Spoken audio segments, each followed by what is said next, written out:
আমরা চাই সিবিআই তদন্ত হোক। আজ মণিপুরে যখন এই এক ঘৃণ্য ঘটনা হয়েছিল তখন মমতা ব্যানার্জি তো অনেক কথা বলেছিলেন। মমতা ব্যানার্জি, আপনি তো টিম পাঠিয়ে দিয়েছিলেন, মণিপুরে টিম গেছিল, কিন্তু এখানে আপনার টিম কোথায়? কুচবিহারের টিম কোথায়? আজকে বেঙ্গলের মা বোনেদের উলঙ্গ করে ঘোরানো হবে বিজেপি করে বলে, আর আপনি কোনো টিম এখানে পাঠাতে পারবেন না, তাই না? রাহুল গান্ধী, আপনার টিম কোথায়?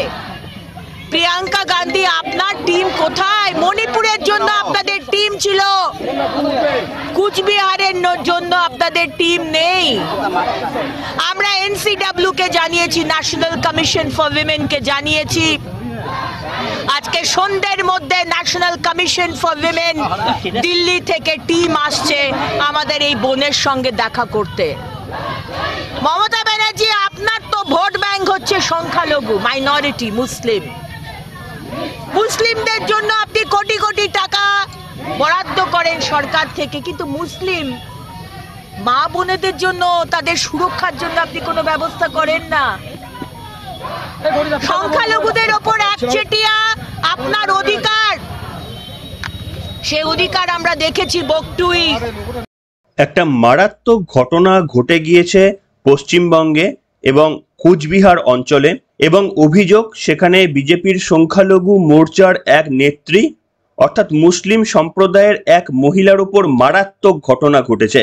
ঠিক যেমন মণিপুরের একটা মারাত্মক অভিযোগ সামনে এসেছিল, যা নিয়ে দেশ জুড়ে তোলপাড় সৃষ্টি হয়ে গিয়েছিল। সেখানে দুই ট্রাইবাল মহিলাকে ন্যাকেড করিয়ে রাস্তায় ঘোরানো হয়েছিল, আর এখানেও বিজেপির তরফ থেকে অভিযোগ করা হচ্ছে তাদেরই সংখ্যালঘু মোর্চার এক মুসলিম মহিলাকে ন্যাকেড প্যারেড করানো হয়েছে এবং রাস্তায় বিবস্ত্র করে ফেলে রাখা হয়েছে। এই ভার্সনটা যেটা আপনাদের বললাম, এটা বিজেপির ভার্সন। তবে পশ্চিমবঙ্গ পুলিশ বা সেখানকার কুচবিহারের স্থানীয় থানার পুলিশ এই ঘটনাটাকে এইভাবে তারা মানতে নারাজ।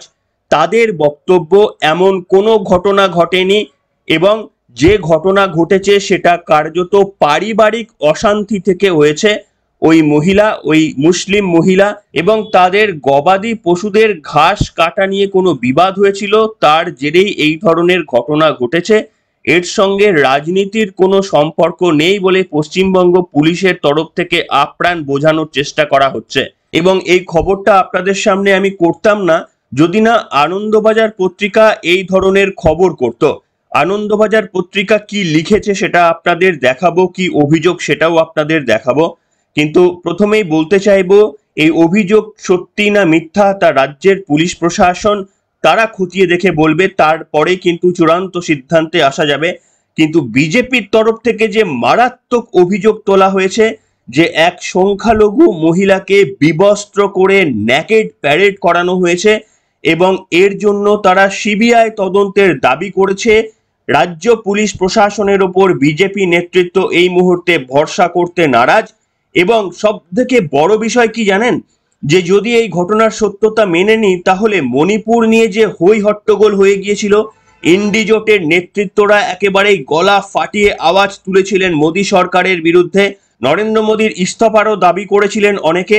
এমনকি রাজ্যের মাননীয় মুখ্যমন্ত্রী মমতা বন্দ্যোপাধ্যায় পশ্চিমবঙ্গ থেকে রাজ্যের টিম পাঠিয়ে দিয়েছিলেন মণিপুরে, যে সেখানে কি অত্যাচার হয়েছে তা খতিয়ে দেখার জন্য। অথচ এই রাজ্যে যে মারাত্মক একটি ঘটনার অভিযোগ আসছে, আমি এটাকে অভিযোগই বলবো, যতক্ষণ না পুলিশের খাতায় প্রমাণ হয় অন্তত বা পুলিশ মেনে নেয় ততক্ষণ আমাদের অভিযোগই বলতে হবে। আর রাজ্য পুলিশ প্রশাসনের নিরপেক্ষ ভূমিকা আপনারা বিভিন্ন ক্ষেত্রে প্রত্যক্ষ করেছেন, তাই জানি না তারা কবে এই ঘটনাটিকে তদন্ত করে বলতে পারবেন অ্যাকচুয়ালি কি হয়েছিল, নাকি প্রত্যেকবার এই বিজেপির কোনো নেতৃত্ব আক্রমণ হলে রাজ্য পুলিশ যেভাবে ধামাচাপা দেওয়ার চেষ্টা করেন সেই চেষ্টায় আরো একবার হবে কিনা তা নিশ্চিতভাবে বলা যাবে না। তবে এটুকু আপনাদের বলবো, অগ্নিমিত্রা পলের নেতৃত্বে বিজেপির মহিলা মোর্চা কমিটির যারা রয়েছেন তারা একেবারে এই ঘটনাটিকে ছেড়ে দেবেন না বলে জানিয়ে দিয়েছেন।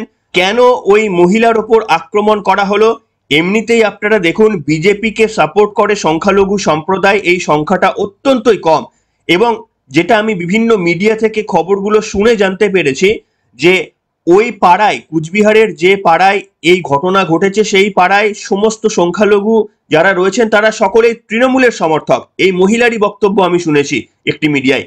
এবং শুধুমাত্র এই মহিলা যার উপর আক্রমণ করা হয়েছে, সেই মুসলিম মহিলা, তিনি বা তার পরিবারই বিজেপিকে সাপোর্ট করেন। আর এইখান থেকে কিন্তু দ্বন্দ্ব তৈরি হয়েছিল, কেন তারা বিজেপিকে সাপোর্ট করবেন, সংখ্যালঘু সম্প্রদায় হয়েও বিজেপিকে কেন তারা সাপোর্ট করবেন, এইটা কিন্তু বলেছিলেন ওই মহিলা একটা মিডিয়াতে, আমি শুনেছিলাম। তবে পুলিশ বলছে পুরো ঘটনাটার সঙ্গে রাজনীতির কোনো সম্পর্ক নেই। এই ঘটনাটা গবাদি পশু চড়াতে গিয়ে ঘাস কাটা নিয়ে একটি ঘটনা ঘটেছে সেই সম্পর্কিত। সেই ব্যাখ্যায় আসবো আপনাদের সামনে, কিন্তু কি বললেন অগ্নিমিত্রা পল, শুনুন তার বক্তব্য, এবং তার বক্তব্য থেকে কিন্তু অনেকটা পরিষ্কার হবে যে কি ধরনের অভিযোগ, কি মারাত্মক অভিযোগ বিজেপি করছে, যেটা মণিপুর সম্পর্কে করেছিল বিরোধীরা। দেখুন। তো যিনি ছিলেন এখানে অ্যাডিশনাল এসপি, উনি গোপালকৃষ্ণ মিনাজি, উনি বলছেন যে এটা পলিটিক্যাল বিষয় নয়, আপনি পলিটিক্যাল বিষয় দেওয়ার চেষ্টা করবেন না। উনি বলছেন এটা পারিবারিক বিষয়, যেটা আপনাদের আগেই বলেছি। মমতা ব্যানার্জির পুলিশ যে কোনো মহিলাদের উপর অত্যাচার হলে পারিবারিক বিষয়ই বলে থাকে। সুতরাং মিনাজি যে এই কথাটা বলছেন তাতে আমরা খুব একটা অবাক হইনি। উনি বলছেন ঘাস কাটা নিয়ে কোনো সমস্যা হয়েছে, সেই নিয়ে প্রবলেমটা হয়েছে। কমপ্লেন যা এসছে আমরা তার বেসিসে ধারা দিয়েছি। আমি বললাম ধারা এমন দিয়েছেন যে একজন মহিলাকে বিবস্ত্র করে ঘোরানো হলো, আর এরকম ধারা দিলেন যে তারা ছাড়া পেয়ে গেল না। আমরা কমপ্লেনের বেসিসে দিয়েছি। তো আপনি ভিকটিমের সাথে কি কথা বলেছেন? তো ভিকটিমের সাথে উনি কথা বলেননি। কিরম অদ্ভুত ইনভেস্টিগেশন দেখুন।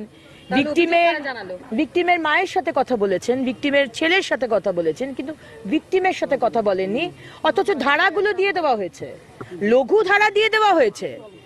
7 জনকে অ্যারেস্ট করা হচ্ছে, তার মধ্যে কয়েকজন ছাড়াও পেয়ে গেছে। তো পুরো এই চক্রটা আপনারা শুধু একটু দেখুন যে কিরকম চলছে। এবং তারপর যখন জোর জবরদস্তি করাতে উনি বলেন আপনারা যদি ভিকটিম আবার করে দিতে চান, কথা বলতে চান, আমরা তাতে অসুবিধা নেই, আমরা লিখতে পারি। এতদিন করেননি কেন? করেননি। উনি বলছেন না আমাদের তো রয়েছে, ভিকটিমের মা তো কথা বলেছে, ভিকটিমের তো কথা বলেছে। আপনি কি মনে করেন যে ভিকটিমের সাথে গিয়ে এখন কথা বলা উচিত? মানে তারা এতটা সেন্সিটিভ নাকি, যে ভিকটিম নাকি এতটা ট্রমাটাইজড, তাই জন্য এতটা সেন্সিটিভ এই মমতা ব্যানার্জির পুলিশ, যারা বয়ান নিতে যায়নি, তার কোনো কথা করেননি। ভিকটিম কালকে চলে এসছে আমাদের পার্টি অফিসে, হাসপাতাল থেকে তিনি চলে এসছেন আমাদের কার্যালয়ে, কিন্তু পুলিশের যাওয়ার সময় হয়নি। সুতরাং এখন আমরা বলে এসেছি, আমরা বারবার বলেছি আপনাদের উপর আমার কোনো ভরসা নেই। এইটাই হচ্ছে কারণ। আপনাদের এই চালাকিগুলোর জন্য আমাদের আপনাদের উপর কোনো ভরসা নেই। কিন্তু তাও ভিকটিমের যেহেতু আপনারা কোনো বয়ান নেননি, ভিকটিমকে আপনি বলুন কখন টিম পাঠাচ্ছেন। আপনি যখন টিম পাঠাবেন সেইখানে আমরা ভিকটিমকে হাজির করব। ভিকটিম এখন বাড়ি যাবে না। ভিকটিম যদি বাড়ি যায়, আমাদের দ্বিতীয় দাবি তাকে সিকিউরিটি দিতে হবে, কারণ আমাদের আশঙ্কা তাকে খুন করে দেওয়া হবে। এটাও আমরা পুলিশকে জানিয়েছি। এখন এই অবস্থায় রয়েছে। ওনার কথা, উনি নাকি সাধ্যমতো কাজ করেছেন। ওনাদের পুলিশ, মমতা ব্যানার্জির পুলিশ, তারা সাধ্যমতো নাকি ইনভেস্টিগেশন করছেন। তারা এই ন্যারেটিভটা বানাবার চেষ্টা করছেন এবং আপনাদের মধ্যে ছড়িয়ে দেওয়ার চেষ্টা করছেন এটা একটা পারিবারিক বিবাদ। ঘাস কাটা নিয়ে এখানে বিবস্ত্র করে নাকি তাকে ঘোরানো হয়নি, কিন্তু তাকে বিবস্ত্র করে রাস্তায় যে শুয়ে রয়েছে তার জন্য লঘু ধারা দিয়ে দিয়েছেন মমতা ব্যানার্জির পুলিশ। লঘু ধারা। একজন মা, বাংলার মা, নিজের মেয়েকে চায়, শুধু মমতা ব্যানার্জিকে চায়। আমরা তো সব বানের জলে ভেসে এসেছি। সেই সংখ্যালঘু মাকে বিবস্ত্র করে রাস্তায় পড়ে রয়েছে, আপনারা সেটা দেখেছেন। সেই কাজ যারা করেছে, ঘৃণ্য কাজ যারা করেছে, তাদের জন্য লঘু ধারা কে দিচ্ছে? মমতা ব্যানার্জি, মুখ্যমন্ত্রী, পুলিশ মন্ত্রীর পুলিশ। তাই আমরা এটাও বলে এসেছি, আজকে উইমেন্স কমিশন সন্ধ্যাবেলার মধ্যে উপস্থিত হবে এবং আপনাদের উপর আমাদের কোনো ভরসা নেই। আমরা সিবিআই তদন্ত চাই। বিজেপির কোনো প্রতিনিধি দল কি ওই গ্রামে যাবে? আচ্ছা, রাজ্যের মাননীয় মুখ্যমন্ত্রী তো একটা ফ্যাক্ট ফাইন্ডিং কমিটি পাঠাতে পারতেন, যে সত্যি পুলিশ প্রশাসন কোনোভাবে মিথ্যে কথা বলছে কিনা, বা সত্যি সংখ্যালঘু ওই মহিলার উপর অত্যাচার হয়েছে কিনা সেটা জানার জন্য তো একটা প্রতিনিধি দল পাঠাতে পারতেন। রাজ্যের মুখ্যমন্ত্রী মণিপুর, হাতরাস এই সমস্ত জায়গায় ঘটনা ঘটার সঙ্গে সঙ্গে তো প্রতিনিধি দল পাঠিয়ে দেন। তাহলে রাজ্যে ঘটে যাওয়া এই ঘটনা সত্য না মিথ্যা সেটা জানার জন্য একটা প্রতিনিধি দল কি রাজ্যের মুখ্যমন্ত্রী পাঠাবেন? নাকি বিজেপি যেমনটা অভিযোগ করছে যে সংখ্যালঘু সম্প্রদায় একে, তাও আবার বিজেপিকে সমর্থন করেছেন, সেই কারণেই তার উপরে এরকম মারাত্মক পরিণতি হবে এবং তা হবে জেনেও রাজ্য প্রশাসন চুপচাপ বসে থাকবে এবং পুলিশ প্রশাসনও পুরো দায়টাই বিজেপির ওপর চাপিয়ে দিয়ে বলবে এটার সঙ্গে রাজনীতির কোনো সম্পর্ক নেই। দেখুন, রাজনীতির সঙ্গে সম্পর্ক রয়েছে বা রাজনীতির সঙ্গে সম্পর্ক নেই এই কথা কিন্তু আমি বলবো না, আর পুলিশও বলবে না। এই কথা বলবে ওই মহিলা, তার কারণ মহিলা ভাগ্যক্রমে এখনো জীবিত রয়েছেন, কাজে তিনি বলবেন যে তার সঙ্গে কি অত্যাচার হয়েছে। এবং অগ্নিমিত্রা পল তিনি বলছেন ওই মহিলার সঙ্গে রাজ্য পুলিশ প্রশাসন নাকি কথাই বলেননি, তার বয়ানই নেননি। তার পরিবারের সঙ্গে হয়তো কথা বলা হয়েছে, কিন্তু ওই মহিলার সঙ্গে কেউ কথা পর্যন্ত বলেনি, তার বয়ান পর্যন্ত রেকর্ড করা হয়নি।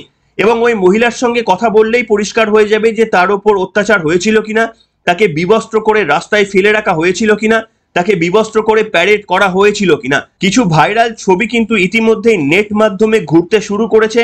আমি আপনাদের সামনে দেখাচ্ছি না এই কারণে, যতক্ষণ না পুলিশ তার সত্যতা মেনে নেয় ততক্ষণ পর্যন্ত সেই ছবি আপনাদের সামনে আমি দেখাতে চাইবো না।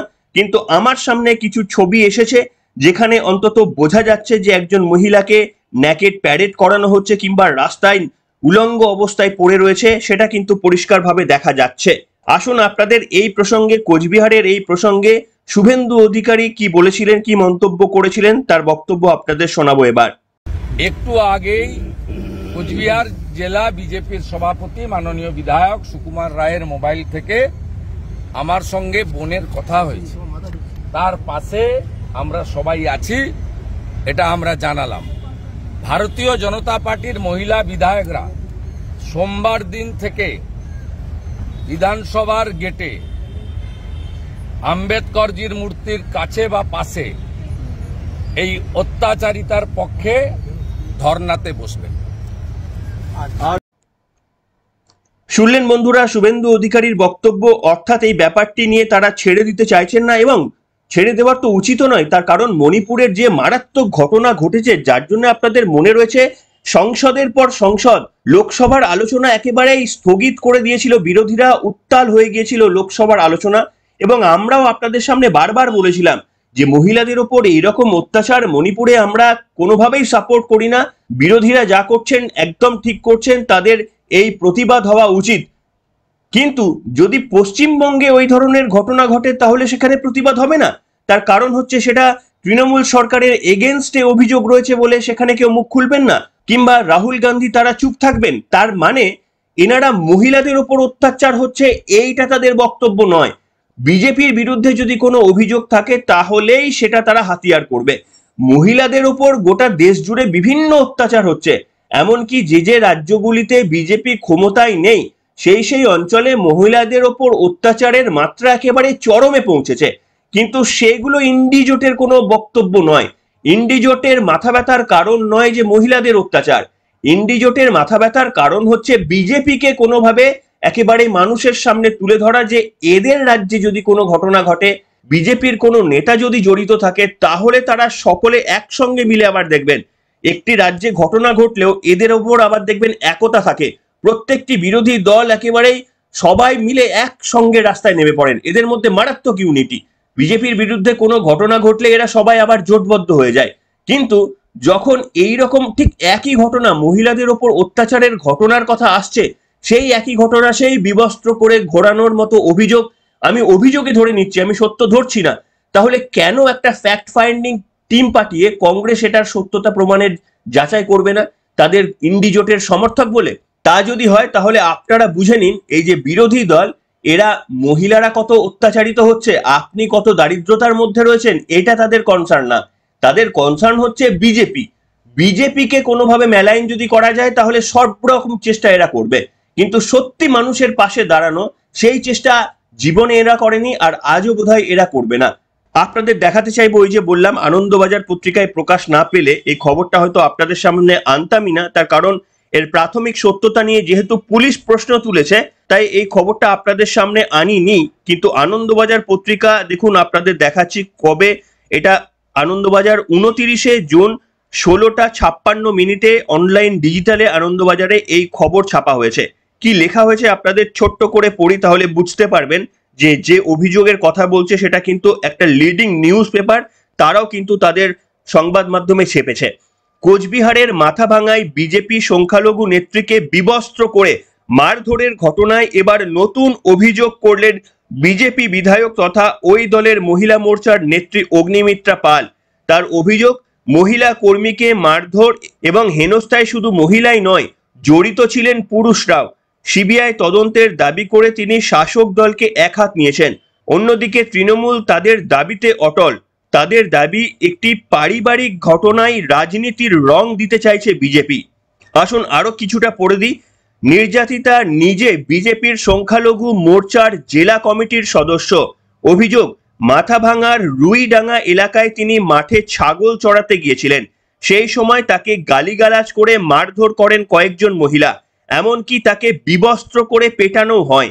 এ নিয়ে ঘোকসাডাঙ্গা থানায় লিখিত অভিযোগ দায়েরের পর 4 জনকে গ্রেপ্তার করেছে পুলিশ। এখনো পুলিশ তদন্ত চলছে।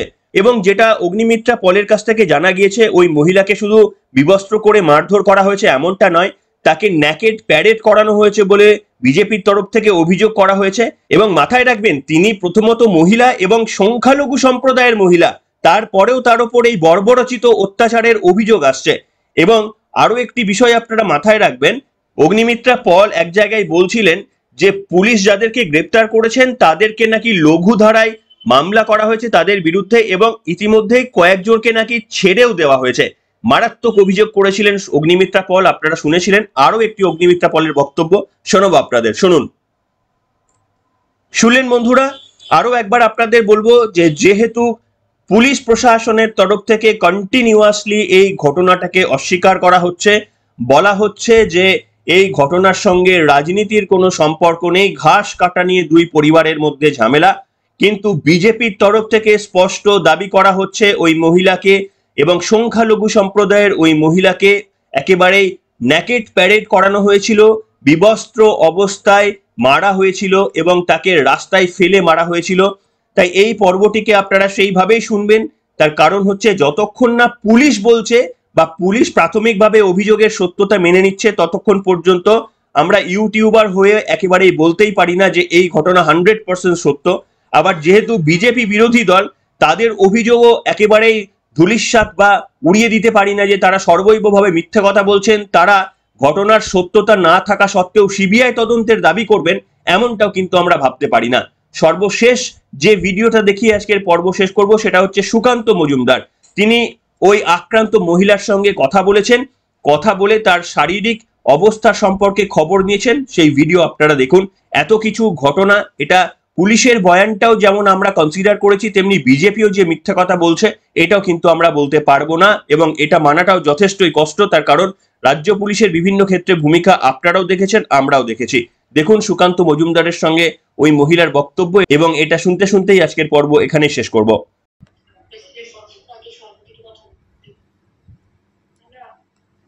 হ্যাঁ নমস্কার, কেমন আছেন এখন? শরীর ঠিক আছে দিদি আপনার? না, শরীর ভালো নয়, মাথা টাথা ঘুরে কান তাড়িয়ে নিচ্ছে। তারপরে এমনি শরীর পুরো ব্যথা আছে।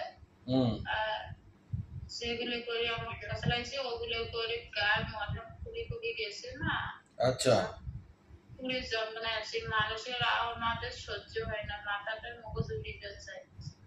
আচ্ছা, যদি মনে হয় যে অন্য কোথাও চিকিৎসা করা প্রয়োজন, আমাদের যারা দিদিরা গেছে তাদেরকে জানাবেন। হ্যাঁ, আমরা প্রয়োজনে আপনাকে কলকাতায় নিয়ে এসে চিকিৎসার ব্যবস্থা করব, চিন্তা করবেন না।